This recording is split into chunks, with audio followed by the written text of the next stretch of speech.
Shonen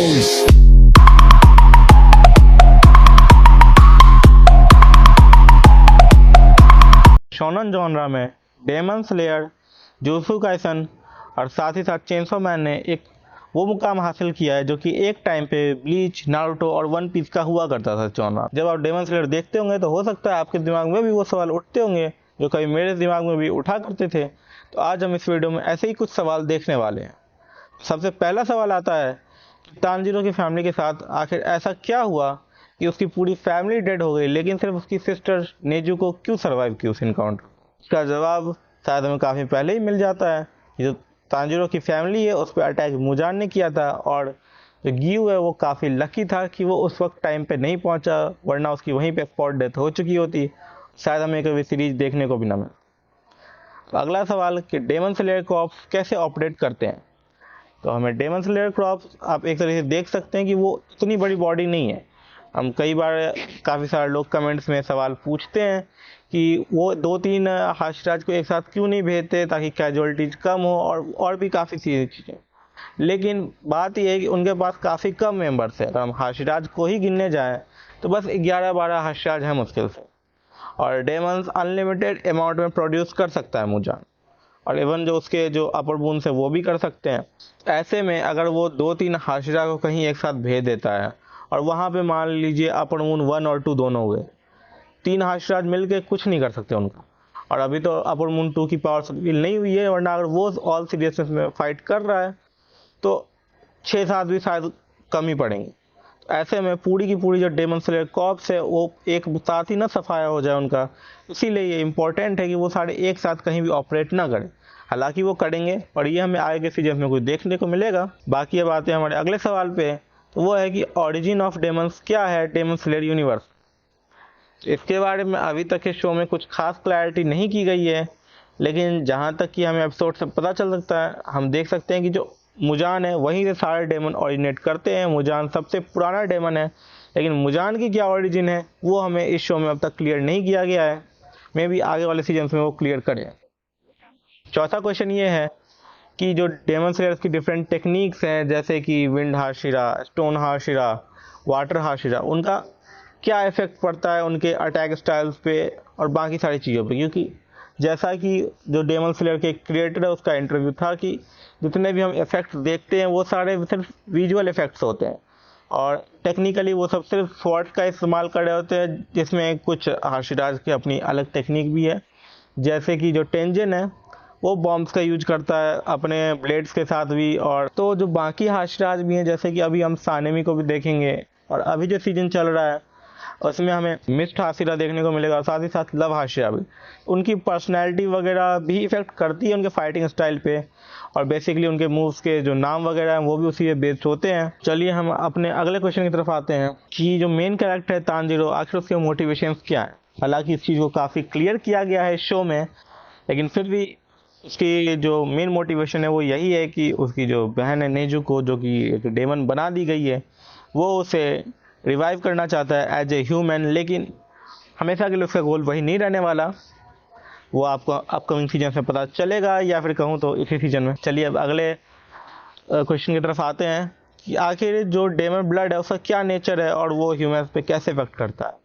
जैसे कि हमने सीजन 1 में देखा था कि डेमन ब्लड का जो एक्सेसिव होता है उसके वजह से जो एक आदमी की मौत हो जाती है जब मुजान उसमें अपनी उंगली घुसेड़ देता है।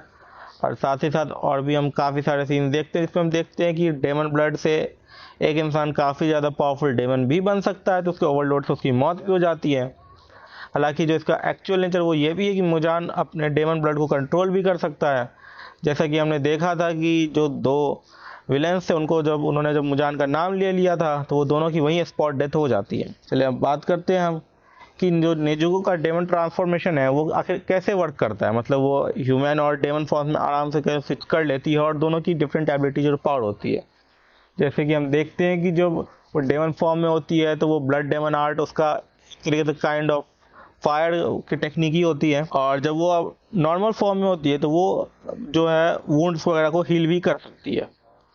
तो इसको हमें काफ़ी बार समझाया गया है कि जब उसका गुस्सा आउट ऑफ कंट्रोल हो जाता है या फिर वो काइंड ऑफ डेंजर सेंस करती है तो वो पैनिक में अपने आप को कंट्रोल नहीं रख पाती अपने फॉर्म को, और जिस वजह से उसका जो माउथ पीस उसे दिया गया है उसे कंट्रोल करने के लिए, उसे हेल्प करने के लिए कि वो अपने अर्ज को कंट्रोल कर पाए, वो भी काम नहीं करता। अगला क्वेश्चन आता है कि आखिर इस सीरीज के बिहाइंड का थीम है क्या? क्या वो फैमिली एंड प्रिजर्वेंस है, जैसे कि ज़्यादातर शोनन एनिमेज में हमें देखने को मिलता है? जैसे कि नारुतो को देख लें तो उसमें उसे एक होकागे बनना था, उसका ड्रीम था होकागे बनना। ब्लीच में उसको बस अपनी फैमिली को प्रोटेक्ट करना था। चेनसॉ मैन में डेंजी को बस एक ठीक ठाक लाइफ जीनी थी। और बाकी जुजुत्सु काइसेन देखा जाए तो वो भी फैमिली की थीम को थोड़ा बहुत लेता है, लेकिन वो फैमिली की जगह फ्रेंड्स को इंक्लूड करता है। उसी तरह डेमन स्लेयर का थीम क्या है? डेमन स्लेयर का थीम बेसिकली फैमिली के ही अराउंड रिवॉल्व करता है, जहाँ पे उसका जो स्टार्ट होती है, स्टार्टिंग की मोटिवेशन पूरी उसकी बहन को डेमनाइज होने से रोकना होता है, और लास्ट होते होते जो उसके डेमन स्लेयर कॉर्प्स हैं उनके लिए भी वो फाइट करता है। बाकी हमें आगे के सीजन में और ये क्लियर होता जाएगा। अब उसके बाद देखते हैं हम तांजिरो के स्वॉर्ड का आखिर नेचर क्या है और वो स्पेशल स्वॉर्ड्स क्यों होते हैं। जैसा कि हमने स्टार्टिंग ऑफ द सीरीज में ही जाना था कि जो नॉर्मल स्वॉर्ड्स हैं वो डेमन्स को नहीं मार सकते, उसके लिए उन्हें एक स्पेशल स्वॉर्ड यूज करना होता है जिसे हम कहते हैं निचरिन स्वॉर्ड, जो कि उसी की सिर्फ एक एबिलिटी होती है कि वो डेमन्स को मार सकता है। इस ये स्वॉर्ड को कैसे फॉर्म होता है इसके लिए अभी हम आए हुए हैं स्वॉर्डस्मिथ विलेज आर्क में, जहाँ पे हमें कुछ ही एपिसोड में इसके बारे में और भी चीज़ें जानने को मिलेगी, तो हम इसके बारे में रश नहीं करते हैं। इसके बाद अगला क्वेश्चन आता है कि तांजिरो की जो टेक्निक है, ब्रेथिंग टेक्निक, आखिर उसकी ओरिजिन क्या है और वो किस तरीके से उसके हिस्ट्री के अराउंड रिवॉल्व करता है। तो अगर मैं ये चीज़ देखूँ तो तांजिरो की टेक्निक पहले तो वाटर ब्रीथिंग थी, जो कि उसके मास्टर से मिली थी, लेकिन वो धीरे धीरे इवॉल्व होते होते सन ब्रीदिंग यूजर बन जाता है। और सन ब्रीदिंग की एक काफ़ी ज़्यादा बड़ी हिस्ट्री है, जिसके कि हमें थोड़े थोड़े फ्लैशबैक्स भी देखने को मिल रहे हैं, और जल्दी हमें उसका काफ़ी क्लियर पता भी चलेगा जब हम बेसिकली तांजिरो की फाइट देखेंगे with a certain upper moon. तो उसके लिए वेट करिए। उसके बाद हम देखते हैं बहुत सारे जो हमें डेमन्स की बैक स्टोरी देखते हैं, आखिर उनका क्या इफेक्ट पड़ता है उनके लाइफ। जैसे कि हम देखते हैं कि ग्यूत्रो भी काफ़ी ज़्यादा सैड होता है अपने डेथ पे, और वो प्ली कर रहा होता है कि भाई तुम मेरे को हेल में ले जाना है ले जाओ, लेकिन मेरी बहन को हेल में मत लेके जाओ। क्योंकि जो बेसिकली जब कोई भी जो डेमन होते हैं वो डेमनाइज होते हैं तो उनको याद नहीं रहता कि वो अच्छे इंसान हो बुरे इंसान हो, उन्हें उसकी से फ़र्क नहीं पड़ रहा होता। लेकिन ये भी हम देखते हैं कि वो ज़्यादातर डेमन्स होते हैं वो अपने विल से ही डेमन बने होते हैं। ग्यूत्रो भी अपने विल से ही डेमन बना होता है, क्योंकि उसकी बहन को बचाने का वही एक आखिरी रास्ता था। बाकी डेमन्स की भी लगभग यही कहानी होती है, सिवाय एक सर्टेन अपर मून के, जो भी हमें आगे जानने को मिलेगा। और उसके बाद सबसे लेटेस्ट अगर हम देखें तो जो सबसे ज़्यादा कन्फ्यूजन लोगों के बीच क्रिएट हो रहा है वो इस 3 लोगों को हो रहा है, तांजिरो के डैड, योरिची टाइप 0 और कोकुशिबो। आखिर ये तीनों कौन है, इनका तांजिरो से क्या रिलेशन है? तो हालांकि हमें कोकुशिबो की बैक स्टोरी अभी कम्प्लीटली जानने को नहीं मिली है, वो उसके लिए हमें उसके फाइट का वेट करना होगा। लेकिन जितना हमें इस सीरीज में बता दिया गया है उससे इतना क्लियर है, योरिची जो है वो तांजिरो का किसी भी हिसाब से रिलेटेड नहीं है। योरिची ने सिर्फ तांजिरो के एंसेस्टर्स को हेल्प किया था to give birth to their child, इतना आपको ध्यान रखना होगा। और ये चीज़ ऑलरेडी क्लियर कर दी गई है एनीमे में।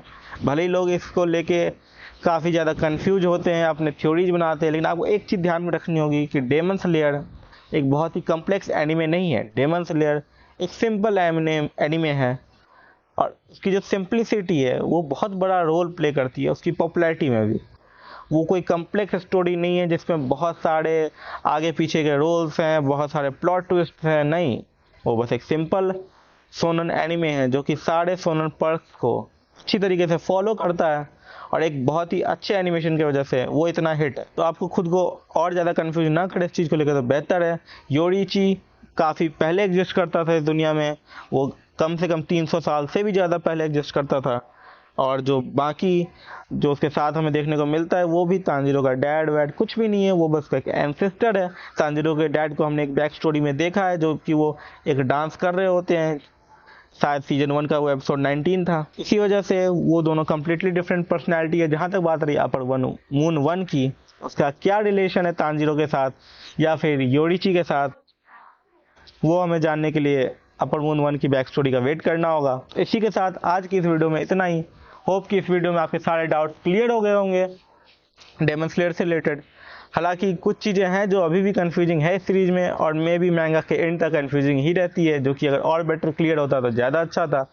जैसे कि जो डेमन स्लेयर के बाकी मेंबर्स हैं, हाशिराज वगैरह, वो नॉर्मल लोगों के साथ कैसे इंटरेक्ट करते हैं, जिसे पे सीरीज का कुछ ज़्यादा फोकस नहीं किया गया, मे बी इसलिए क्योंकि इसका मैंगा काफ़ी जल्दी एंड हो गया था। फिर भी ये कहानी काफ़ी अच्छी है, वेल मेड है, और शायद कहीं ना कहीं ये चीज़ से ये भी अच्छा होता है कि ये कहानी खिंचती नहीं है। फिर भी अगर कुछ चीज़ें और हमें अच्छे से दिखाई गई होती, हो सकता है अभी भी दिखाई जाए। इट्स नेवर लेट, ये शो हमें दिखा सकता है इन्हीं में ओनली कुछ सीन्स जो कि इसके वर्ल्ड बिल्डिंग और भी बेहतर बना दें। तब तक के लिए बाय बाय, सी यू, मिलते हैं आपसे अगली वीडियो में। तब तक वीडियो को लाइक कर दीजिएगा, चैनल को सब्सक्राइब कर दीजिएगा और बेल आइकन भी दबा दीजिएगा ताकि आप सबसे पहले हमारी वीडियो देख पाएँ।